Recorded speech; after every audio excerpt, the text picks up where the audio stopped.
Welcome to the Courage Never Quits podcast, where members of the West Point class of 1986 tell their stories. I'm your host, Paul LaFontaine.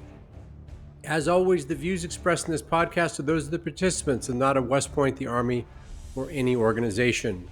Let's go to the podcast. Tim Knight, welcome to the podcast. Yeah, it's great to be here, Paul. Thanks for having me. Great to see you again. You know, I always lead anytime I talk on this podcast about, well, Tim Knight was my beast roommate. Like that's some sort of badge of honor for me, and it is. So that's where it all began. Literally, you were one of the first faces I saw at the academy. Yeah, I remember, Paul, you, John Ovey, and I, first time we put on BDUs. I don't know if you remember this incident or not, but and as a reminder and a qualifier, our squad leader and all the cadre were wearing the OD greens that were tucked into their trowel. So just a reminder of that before I tell everybody that you and I and John tucked our BDUs into our pants. Thought how stupid the Army was for putting pockets below the belt line. That the I remember actually commenting that effect. Where do the pockets go? Because they were in the belt line. Yeah. Yeah, and the dress off was like a tent fold in the back. And man, we walked out in that hallway and was like, one of us is not like the other. And of course, we were the stupidest people on the face of the earth that day. But somehow you, John, and I finally managed to make it across the graduation stage. So it worked out for us, right? We skated to the puck and then realized we were playing basketball.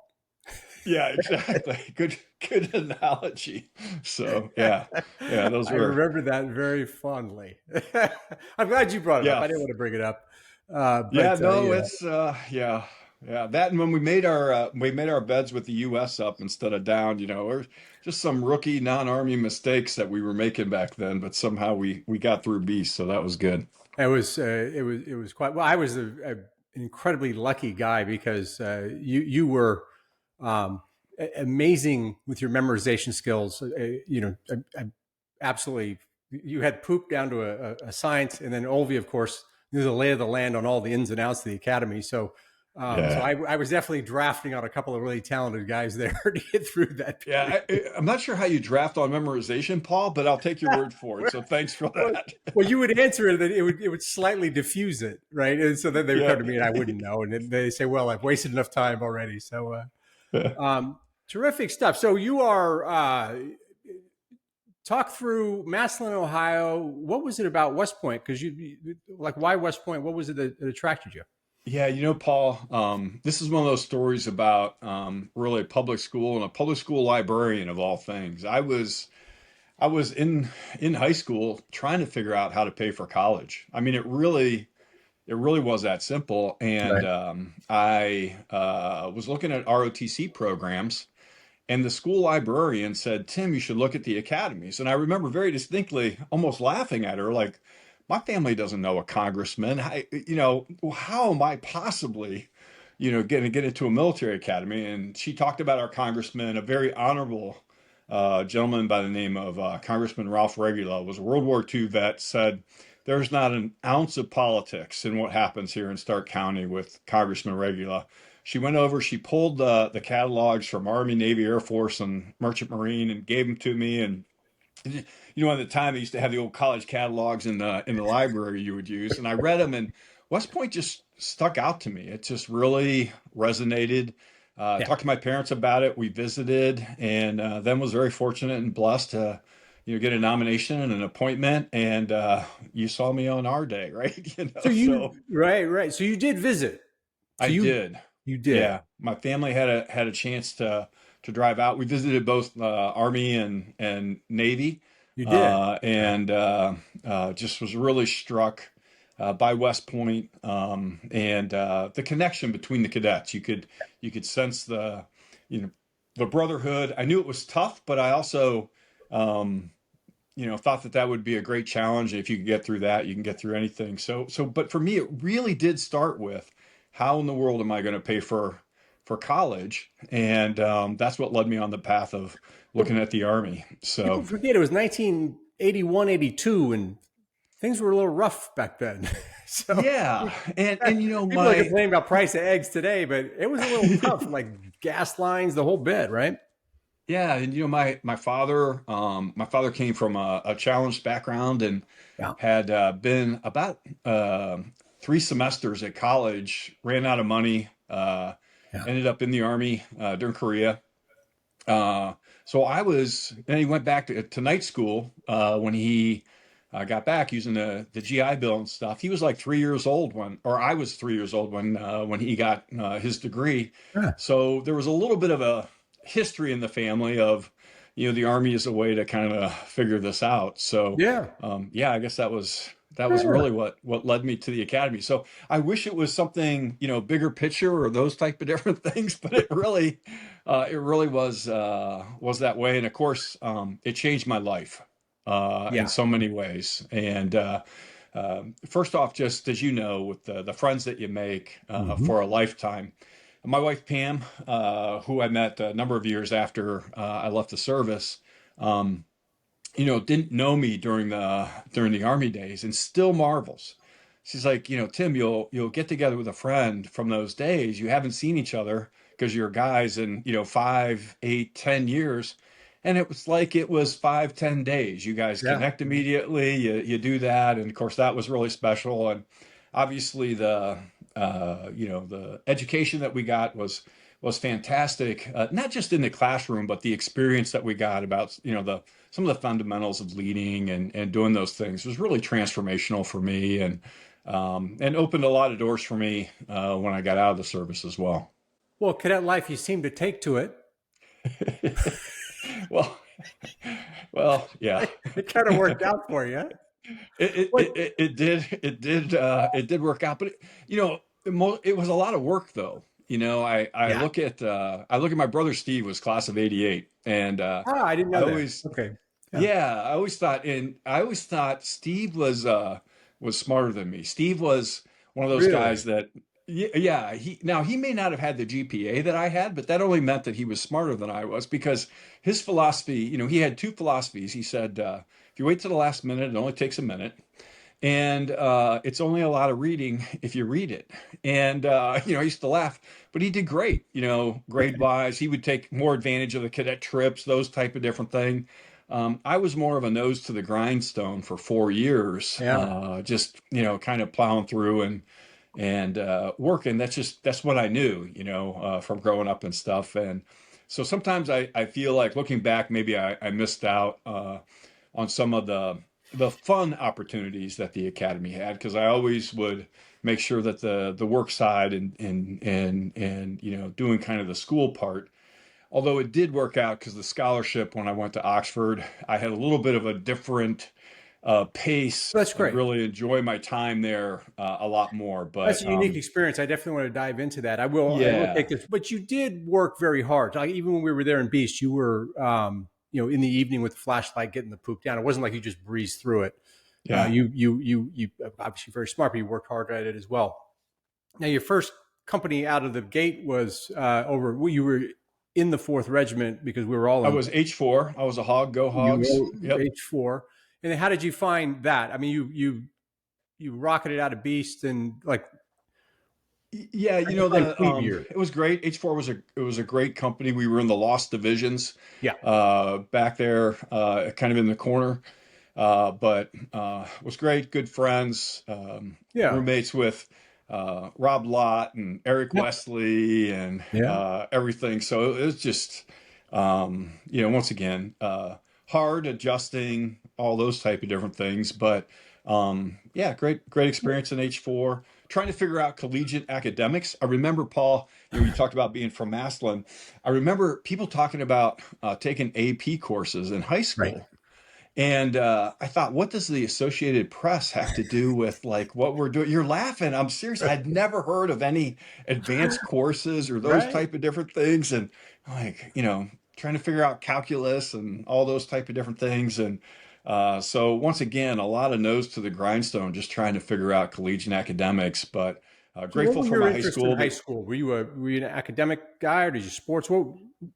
I was an academic guy, Yeah. and mediocre at sports. I Okay. played at something every season. Right. Good enough to make the team, not good Sure. enough to star in anything. But the deal with my dad is that if I was on a team, I didn't work. I didn't have to have a job. So I was a highly motivated athlete most seasons to at least make the team. And it didn't bother me if I rode the bench a little bit. It's Right. like I knew what the alternative was. You'd be Yeah, flipping burgers instead of sitting on the bench. Sit that on the bench. that's It's fine. exactly it. Yeah. I gotcha.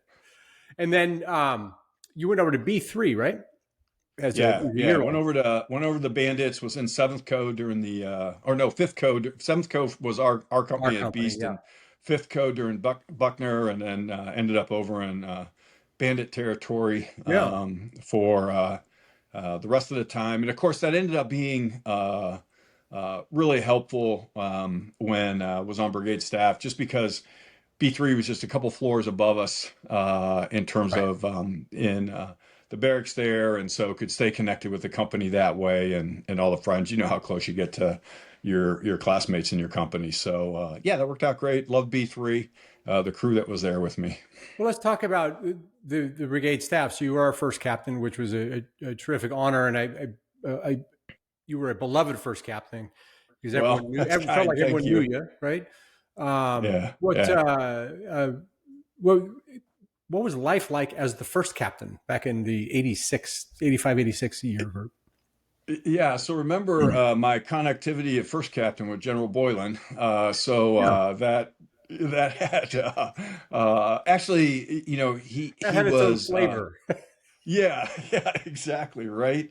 Um, but I have great respect for General Boylan. He was tough, but then there would be certainly those moments where he would just almost put the general down and just coach me a little bit, if that makes sense, and Yeah, talk to you that way about what had to be done. It's tough because you're trying to lead classmates who view you as just one of them, because I was, sure. and everything. But we had a great staff. We had great leadership through the Corps in terms of other classmates that were doing things. And I think what I found is, instead of trying to do all of the massive things that kind of come before you, is to try and pick a few things and do it well. They were supportive Mhm. that way in terms of doing that. And really, the relationships were a special part. And then, there were some special opportunities that came. Had an opportunity to meet President Reagan down in New York City. One time, there were four of us that went down to do that, and just some special things. So I considered myself to be really blessed and fortunate to have that role and that position. And then, once again, I say it, that was a factor, I'm sure, in getting the scholarship Yeah, to Oxford, is having a role like that at the academy, and being able to talk about some of those responsibilities in the interview process for the scholarship. So once again, really, really fortunate, and part of why West Point was so transformational to my life in terms of, kind of taking a kid from, Stark County, Massillon, Ohio, and sure. opening the doors that were open to me then, later in life. So so talk about the process of how you got to that scholarship. I was just looking at the phone No, every I, day, I waiting for it don't. to ring. It didn't ring. So, so there How did is, that emerge, basically? yeah. So this is in some ways kind of an embarrassing story for Well, me. All right. Because they're like, Tim, you have to write a application essay. okay. And I will remind you, I'm an electrical engineer. I used to take the CRC into my English class and remind me, okay, intro, body, conclusion. Like I have to write a paper. I'm not doing it. That's like, I don't have time. They're never going to pick me for a scholarship. Why would I waste Right. my time?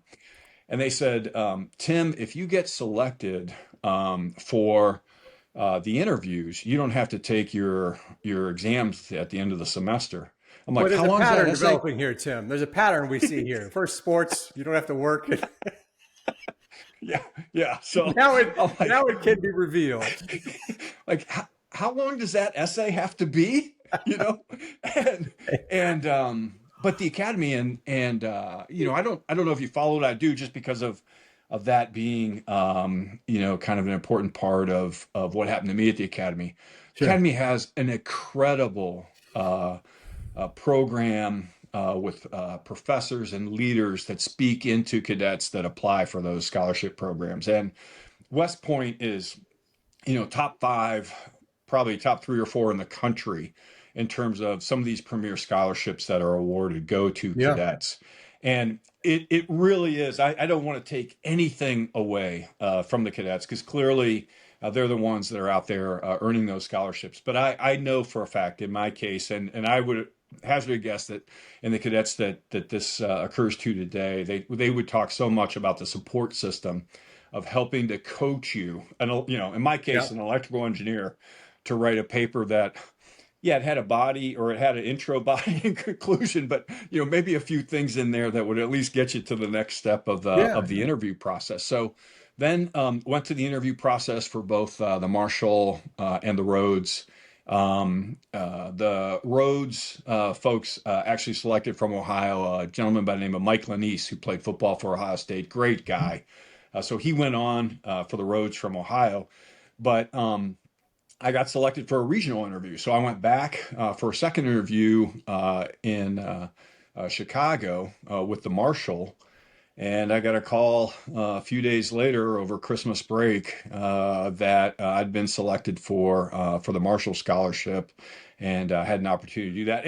And frankly, Paul was absolutely blown away. I mean, just was really not expecting that. And once again, give a lot of credit, first off, to the support from the academy and the team there that I had, but also the role of first captain, I'm sure, was a help in that there was great respect within the Marshall community. Obviously, it's named after George Marshall for the military side, and to have some of those. So I was in a fortunate position to be able to pick that up. So how did that? So you studied electrical engineering as your is it a major concentration? So that was your no, I got the major. If you remember, we were just flipping. We might have been the first class actually I don't know if class of '85 was able to have the major or not. We went through the accreditation process, and we were able to have it as a major. So yeah. Okay, so you got a major, and then you what was your? And this is all leading back to the experience at Oxford. But so then you selected engineers as a branch. Talk about that. Yeah, so it was really between that and the infantry, but I love engineering. And it's interesting. I didn't pursue that as my career eventually, when I got out. Right. But the more I talked to people about what they were doing, I love the challenge of the engineers of trying to just figure out all of the different things that engineers can do for the maneuver force. I was focused on the combat side of, being in a battalion in a maneuver division. Right. I just loved the mission, and the fact that they were the guys that blew stuff up was kind of ice cream, on the cake, so to speak. That's another common theme amongst the engineers that come on and say, "Hey, this stuff goes it's boom." like that whole spontaneous reduction thing was a lot of fun typically. So chose engineers just because I loved engineering so much, and was kind of how my mind was wired, if you will. And I'm asking this because there's not a lot of us that were put in this position. So you had the Marshall Scholarship, you had the engineering selection, you had your major in electrical engineering. How did that all fit together? Did you have to make a choice, or was it you're going to do your studies and then you're going to go to a unit, et cetera? How did that work? Yeah, no, this is, I wasn't the first one that this has happened to. So they had a pretty set system for kind of what that looked like. I didn't get graduation leave like everybody else. Graduation, I was able to get home for 2 or 3 days maybe, but then had to go to Fort Belvoir immediately and began my engineer basic course, because they wanted me to get my basic course in before I went over to England. So I did engineer basic, came out of the field. I'm not even sure. I think I was there for graduation, now that I think about it, but I probably flew to England 4 or 5 days after I finished the basic course that summer. Went to Oxford, was there, say 2 years, but it was, September through May, not quite the full 2 years, studying engineering science and economics there. Great experience, was a great compliment to West Point, international students from around the world, and different perspectives, those type of different things. And then after I finished at Oxford, couldn't even stay around for the graduation because they do their graduations like in September. Right. And for some reason, the Army wasn't really keen on me just kicking my heels up waiting for a graduation. Right. And in my case, although it was requested, I thought that I could. I don't want to say you can catch up to your classmates that have been out serving in the in the field force for 2 years, Yeah. but I went to Second Infantry Demilitarized Zone Korea, Oh, you just did? in the sense that just that a year in Korea was looked upon as kind of a full tour that Yeah. you could gain some experience. So went to Second Engineers Combat Second Infantry for a year. As soon as I finished at Oxford and was back in the Army. So by that I, time, you were a first lieutenant, right? I When you were was, in yeah. Korea. And when you showed up to your first unit and you'd been in, like, did that cause any friction or did anybody say anything or you just fall in I on it? wouldn't say friction, but my platoon leader time was diminished as a Right. result of it. I had a platoon for probably 4 or 5 months and then became XO of the company Okay. immediately after that, and was platoon leader for headquarters platoon, very typical in an Yep. XO kind of slot. So the only thing you pay the price of not getting as much platoon time. If I had maybe gone to to a different unit, a couple more years in Europe or a stateside unit, maybe I would have had a more traditional path, but it couldn't have been too much longer because all of a sudden you're a first lieutenant promotable. I forget exactly where Yeah. that's And at, the but next for the next classes are coming up, right? yeah, and so you're trying to track with your class a little bit. Right. So Korea kind of put me back on track. I would say Right. when I say back on track, I certainly didn't have the experience that a lot of our classmates had. But a year in Korea was considered real experience, especially up on the demilitarized zone and how the Second Infantry was operating back then. And so that helped me at least have some credibility going forward. Because once you get to the unit, I know this is shocking. Nobody really cared that I went to Oxford. I mean, can you It's, imagine that, it's Paul? amazing, isn't it? Yeah, even You're just battalion another lieutenant. commanders weren't it? They were not impressed that I was a graduate of Oxford. That's So shocking. But yeah, so absolutely true. shocking. And everybody who watched this, who classmates and others who went to the academy, will totally get it. You Yeah, show up at a unit, you're just another first yeah, lieutenant, right? yeah. That's exactly it. If anything, they expected you to, as a first lieutenant, they were thinking you already had your platoon or something like that. So Right. maybe a couple of explanations, but once again, had great sergeants, Yeah. company commander that understood the deal and was there. Just grateful for the officers and NCOs with whom I served, and were really great resources to help me catch up relative to the rank that I showed on my collar. Right. So Fair enough. Wait, in the long view, because we have the benefit now of all sorts of wisdom as we look back, what was your takeaway from Oxford? Kind of what did you get out of that you really value now with the long view? it's interesting, Paul. I actually get asked that question. What did you take from West Point? What did you take from Oxford? Yeah. I got a degree at Oxford, but I really got an education at Oxford. And what Mhm. I mean by that is I'm not talking about the classroom. Um, the mix of international students and the different global perspectives that they brought, and the discussions in the student lounge, the graduate lounge, and those type of different Mhm. things. We were deploying Pershing twos into Europe at the time. Not popular as a decision. And then the opportunity to travel and see Europe. Once again, I'm from a county in Ohio that Sure. not rural, but not big cities. Not if you would have told me, I would have been doing those things and just learning a little bit more of global perspective. And I'm not just Mhm. talking Europe. I mean, a lot of Thai, Indonesian, Indian. I mean, really perspectives from around the world that was a great education to get. I'm not saying that West Point had a singular perspective globally. They did a good job, but it really opened up the aperture of kind of how I viewed the world coming out of Oxford, and had a different perspective of listening to different points of view. So that was a great education for me. West Point did have a very singular focus on what it was preparing us for. So that Absolutely. tended to give us a lane.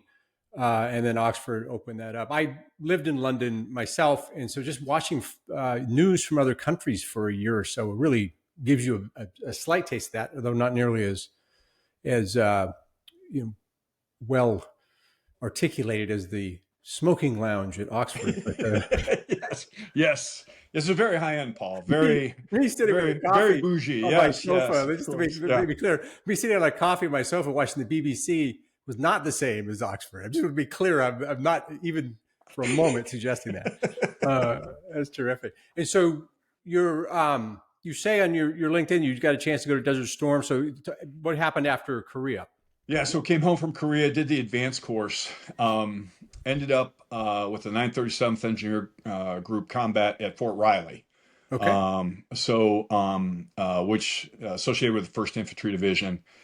But when Desert Shield broke out, what I didn't realize, because I'd only been there like 6-8 weeks, right, when it started, is that our engineer group, and this is when they were moving from kind of an engineer battalion to a division, to an engineer brigade to a division, and really putting a battalion against maneuver brigades.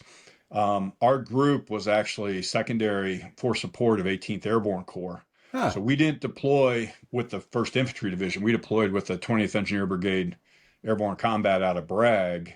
There you go. Almost immediately to Desert Shield, and did Desert Shield and Desert Storm with 101st, 82nd, French, and 3rd Armored Cav. Well, we supporting. We almost ran into each other over there. Then I was with the 24th. Good for you.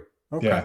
Yeah. So so it was over there almost 9 months in total between Shield and Storm, and then came back to Fort Riley afterwards, and then decided to get out shortly thereafter. You remember they were reducing the force. I do. At that time. In fact, they had announced it. If I remember correctly, I think they announced it before Shield and Storm. Then it kind of went on pause, and then started executing it afterwards. And so because we were looking at potentials, paperwork, and all the rest, and then Desert Shield, Saddam kicked it off, and then we all had to kind of put that stuff away. I had a whole stack of master's programs catalogs before Desert Shield. I remember. So I remember that very well. I didn't ask why Fort Riley. What was the? Well, it was mythology coming that you out go to of Korea and you have your choice, right? So coming out of Korea, you have your choice, and Fort Riley wasn't on my list. So news announcement: apparently, needs of the Army beat the list. So I don't know where my list went, Paul. I'm not really sure. They said, well, this guy got to play 2 years at Oxford, so we don't really care what he has to say. You've had your fun, son. Fort Riley for you. Fort Riley was not on there. In fact, I don't know that you could have gone to Fort Riley with a worse attitude than I had in terms of being sent there. I was miffed. And I have to say this. I lived in Manhattan, Kansas, and I honestly don't know if there are kinder, more gracious people on the face of this earth. I love Manhattan. Than the folks that I met there and had an opportunity. My landlord, when I came home, just the people in the apartment, they were so gracious to me. So I ended up I had a wonderful experience at Fort Riley and the people of Manhattan. So I feel bad about the attitude that I took there, but it was why Fort Riley? Thank you. I would love if any classmate has a perspective on that they could share, because I have no idea where that came from. That's funny. Just living in Colorado for a long time, I had a chance to spend time in Kansas, and I think your reflection on the people is exactly right.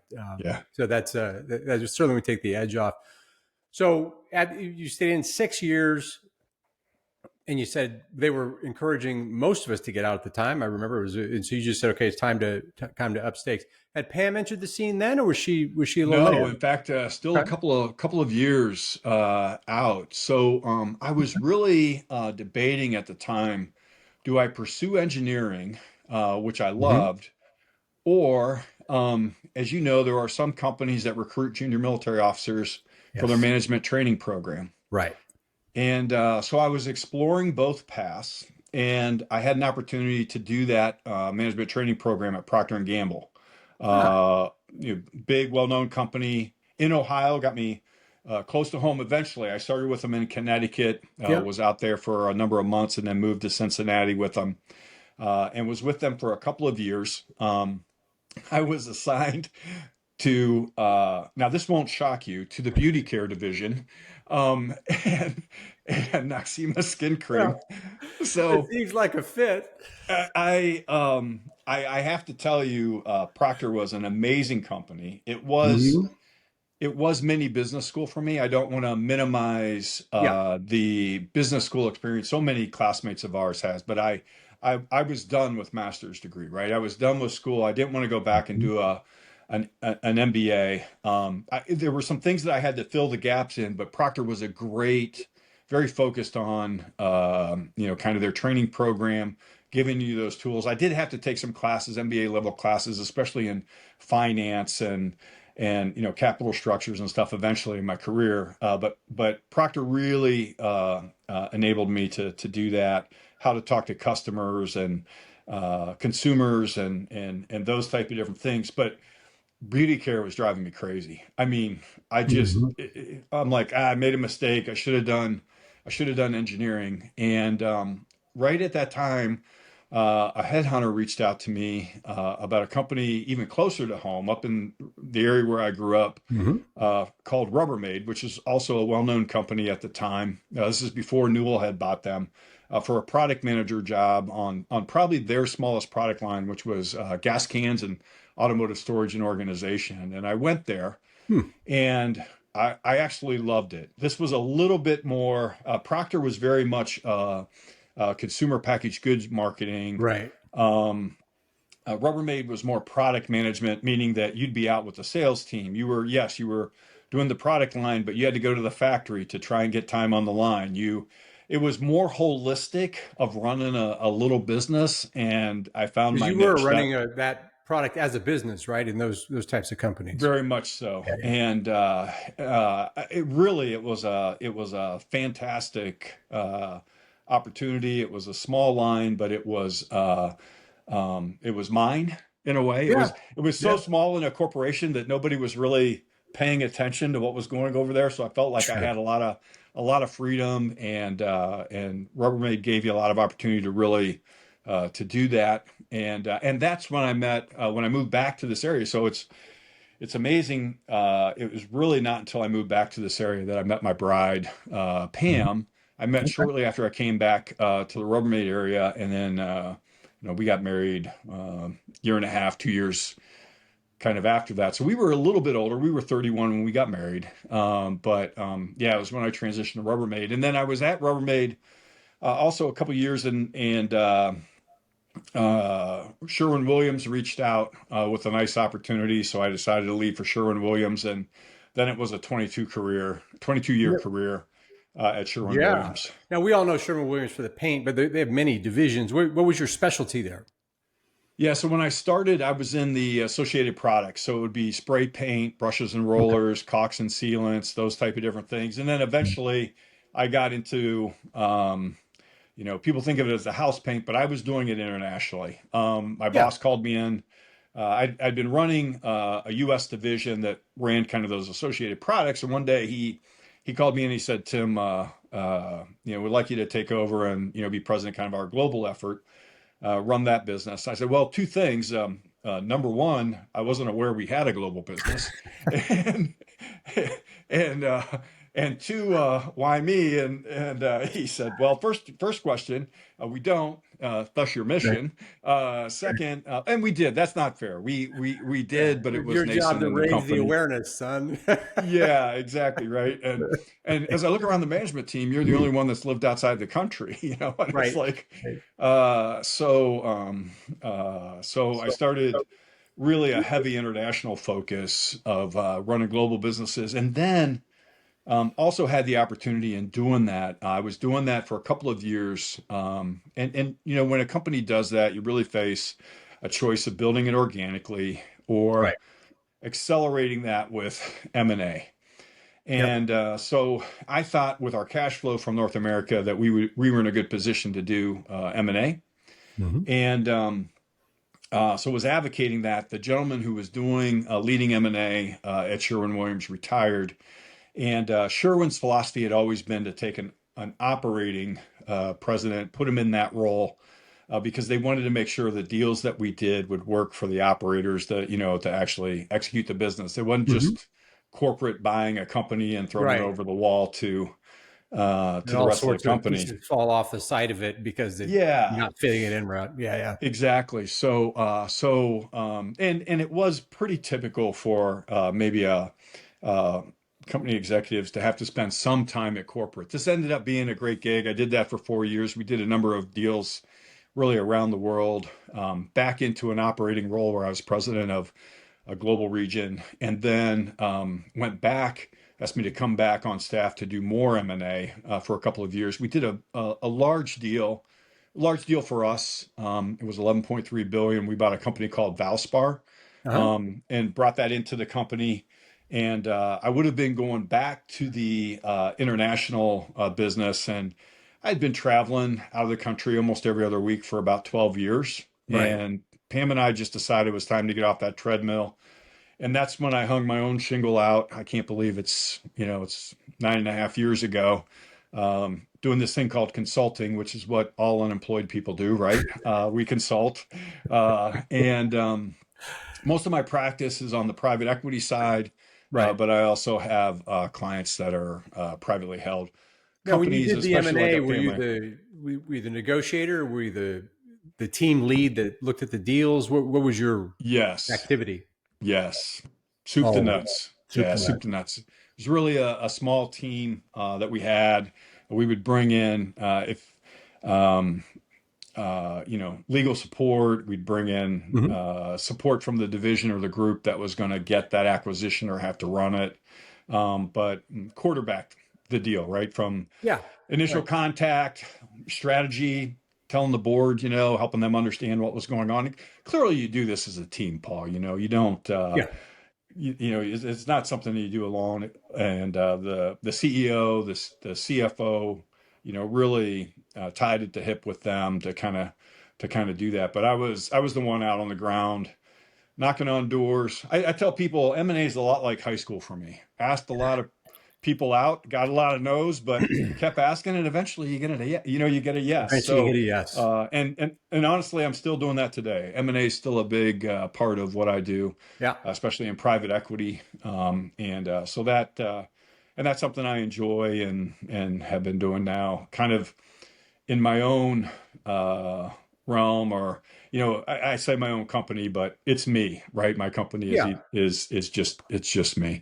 Right. Well, what you did in that M&A period is an intense leadership role, really, because it's not like you're being clever with negotiations. It's you're taking all the constituents and bringing them together to find out the commonalities and figuring out what the operators need. And it's a lot as much internal as it is external, right?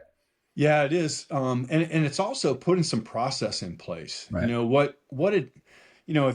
you look, especially at a publicly held company, on some of these deals, we would go get a kind of interest from somebody, and then we'd have to go back and get approval from, Right. senior management or the board, or, whoever the case may be. Well, we learned, hey, maybe what if we went and got approval first? We don't know the numbers, right? Let's get them to agree on the strategy. And if we get everybody to agree on what the strategy is, and then you start thinking about the elements of what we're going to do, and this fits, that's an easier conversation to have. So Right.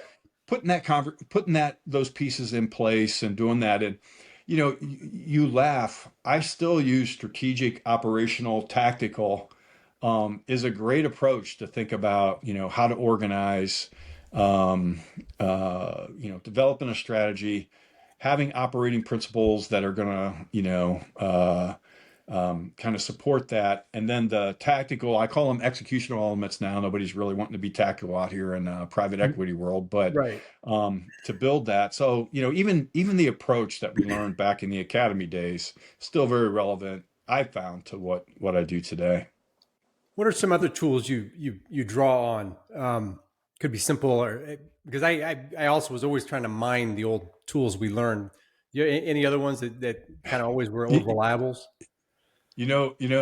I had a situation in Korea. It was analogous to the truck getting stuck under the bridge, and this Right, little boy walks up and says, "Let the air out of the tires." right. Without getting into all the details of what it was, I had a very complicated 4-hour solution, and I had a private driving one of the trucks say, basically walk up to me and say, "Hey, should we let the air out of the tires?" And I'm like, "Yeah, that's what I'm thinking. Go get that done, right?" That's And what I was thinking. yeah, and Paul, what was so freeing to me about that, or what I learned in my Army experience, is really the value of unlocking or building an environment where that private feels comfortable walking up and telling you that solution. Now, don't get me wrong, we've all been there. We have heard some really stupid ideas from, There really right, are the stupid ideas out organization. there. Yeah, there are. This all Just idea. between us. Yeah, I've heard a few. But but it but in general, the idea of creating that environment where you can have that discussion, Yeah. and learning that as a lesson, that as a leader, I didn't have to have all the answers. Yep. I can't tell you how helpful that has been. And I think the other thing is I had some great leaders in the Army who I felt like were a resource for me. Like, Hmm. yes, they put the mission out there, the expectation out there, but they also made sure that I was resourced to do that. And having that mindset and taking that into business, where I've always been better at seeing than I am at hearing. So, I've always traveled a lot, gone to, when I was, responsible for different parts of our international business, going to those areas, talking to the people on the ground, walking the market, hearing those ideas, trying to be a Hmm. resource for them to understand what they needed to be successful. Almost all of those things, Paul, go back to my time at West Point in the Army, Yep. and really laid the foundation for how I think about, approaching those roles that I've had since I stepped out of uniform and more into corporate, or, what I do now. Yeah. Now, did you lived in the Ohio area the whole time and then it was all travel and remote, or did you ever have to go live overseas? No, Pam and I have had the house. It'll be 30 years next year that we've had the house that we live in. And our kids, we have 2 kids, both married, both have kids now. We're grandparents and doing that. They love coming back on the holidays to the family home. So I've been back in Northeast Ohio here since 1994, Yeah. Yeah. and Gotcha. it's been home for over 30 years. My kids have grown up here. They grew up out of one house, but I traveled, and with Sherwin, I never moved with Sherwin. I did. There were a couple of jobs that I didn't take because it would involve a move.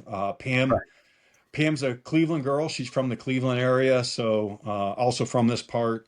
We had a family situation. We unfortunately lost my sister to cancer I'm a sorry for number your of loss. years ago. She had 3 young kids, and my brother-in-law would work. He was a physician, so he went on staff at the hospital to Hmm. have kind of more predictable hours, and would work 24-hour shifts. And the kids would stay with us. So we Yeah. really, this was home, Yeah. Yeah. and it worked for a number of reasons because we both had a lot of family in this area, and we were really fortunate that and blessed that we were able to have my career here, Yeah. That's and great. number of steps without having to move. So yeah. Good for you. Good for you. I mean, before we came on, we just mentioned that Thanksgiving is about to break out there, so you have a moment of quiet before the family comes and the chaos begins. So we're taking Yeah, advantage yeah. of it. We get invaded tomorrow through Ohio State, Michigan game on Saturday. Go Buckeyes. So yeah. Look out. So now you're consulting. You're also doing some board work. What? How does the curve of your activity go in your mind? You keep doing this for a very long period of time? Is there a point where you knock off and write Yeah, some novel? What's the next step? great question. Most of my board work is tied to my consulting Okay. on the company side. Yeah. And what ends up happening is you end up in consulting. I've ended up on a couple of projects uh, on the private company side. And I started even during my showrunning career, I was on a board, a company called MTD, which made outdoor power equipment, Cub Cadet, Troy Built, those type of brands. So I was on a company board that was owned by a family. Uh, Now my practice I was helping another family-owned company. Next thing you know, if they grow to trust you, it's not uncommon to end up on the board. So I have a couple of family boards, and then in private equity, as you develop these investment thesis and you build these portfolio companies, often as I'm a part of that, I'll go on that board as a representative from the private Right. equity company, and then act as a resource to that. So there was one point where I had 5 portfolio companies across 3 private equity firms and my private clients. That was keeping me really busy. Um, and then, and think of it as I was in lower market, middle market, and kind of larger Right. firm. I focus now primarily on lower and middle market. I like the activity and the value creation opportunities there. Okay. I've sold out of all but 2 of those portfolio companies. And we'll probably potentially sell another one next year. So I'm looking to reload probably 2, maybe run about 3 instead of 5. Right. Stay with the private companies. And then there are some things. I'm on the board of Cedarville University, which is a Christian university where my son went. Pam and I do a lot at our church. I kind of see it as a glide slope. Now, whether or not Yeah. I can manage it that way, but I certainly could see being involved in some of the things that I'm doing. Private equity, if I get another Yeah. turn, call it till 68 or so. Okay. Private companies maybe to 70 or 72, depending on how long I'm relevant to them, right? And Yeah. then building some of these maybe volunteer things that I do to stay busy after that. So it Right. sounds like a great plan. We'll see how it plays out. My wife just laughs. She's like, "Yeah, it never works that way. You're either in 100 companies or you're in 2. Like Right. there's no managing the in You can between." steer it But some though, but you're right. You don't fully control the yeah, glide for path. for for me right now, what's really critical. I mean, I love working. I love what I do. For me, it's about flexibility. I have the Yeah. flexibility. My son-in-law is in his first year of residency. I just graduated from med school in May over in Indiana, Muncie. He's Yeah. doing a rural family medicine Okay. residency in Muncie. For us, Pam and I want to go over there for a week or so. I can work Yeah. out of an Airbnb. I can, if I need to, I can fly out of Indy and come back. And Right. it's that flexibility I didn't have in corporate life that I really value now, and that's what I'm looking to make sure that I maintain and have that flexibility to, if my son calls me, my son lives about an hour from here. They have a little guy as well, and hey, Dad, any way you can help out with Miles tomorrow? I'll be like, yeah, Yeah. sure. That Yeah. that I'll might move mean some I things work around from because they can. Right. yeah, Absolutely. and it might mean I'm working from 6 to 10 at night. Boy, Right. I'll make that trade off any day, right? So Absolutely. those are the things Absolutely. that that I'm trying to do, Paul. And look, there's commitments. They have board meetings, trade shows, whatever the case may be. You got to do that sometimes. But by and Sure. large, that's what's been really enjoyable these last 9 years is to have a little bit more flexibility and control around the schedule. Yeah. 100%. I think none of us, we all like to be busy in doing things and solving problems, but we like to could be able to at least shape our time, sit down and have a conversation in the afternoon together. Here as we are doing right now, not have 5 meetings competing for the Yeah, time. So I found I've right. gotten off the, don't ever do this, Tim. My only advice I give you, don't go off the calendar lifestyle because the minute you get off a calendar, it all goes sideways. People call and say, "You should have been here 5 minutes ago." Trust me, it's crazy, but Yeah. it's great. So you were such an important part of our class in all the positive ways. How many people do you keep in touch with? How does that work for you in terms of your relationship to the class? Yeah, it's really more a handful, close Mm-hmm. friends and stuff that really stay in touch with.